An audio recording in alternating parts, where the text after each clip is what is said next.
会当替农作物保温保湿，佮会当减少发草的农膜，也就是用这个注一稀，也就是咱所讲的 PE 材质去做的。这款塑胶布是真歹回收。嘉义县政府的环保局呢，配合厂商，甲无爱滴的塑胶布回收再利用，变做其他的塑胶原料，带观众朋友赶紧来看。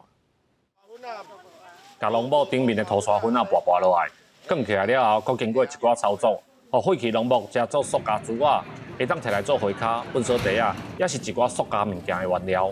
烧清气了哦，这个所谓的再生料就会做出来，安尼它增加它那个循环使用，它伊寿命的才增加啊。本就是粪扫的物件，也变做一个可以再利用的一个物质。回收完之后，到再利用机构把它制成产品，那它的经济价值是远超过原来的价值的20倍。嘉义县一年废弃农膜的数量有550吨，占全国5%。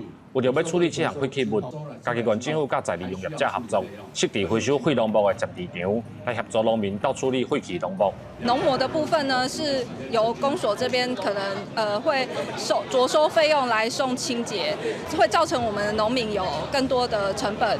那如果能配合县府这个政策，降低农民的成本的话，我相信对农民是非常的有注意的。我扭起来切切的吼，莫有涂刷粉啊、卷卷的，啊地粪扫地啊，伊就会当在意啊，伊就会当处理啊。嘉义县环保局表示，废农膜的回收若是有稳定的数量甲经济价值，业者嘛会考虑向农民来买，让农业废弃物会当变现金，增加农民回收的意愿。记者林慧婷，嘉义报道。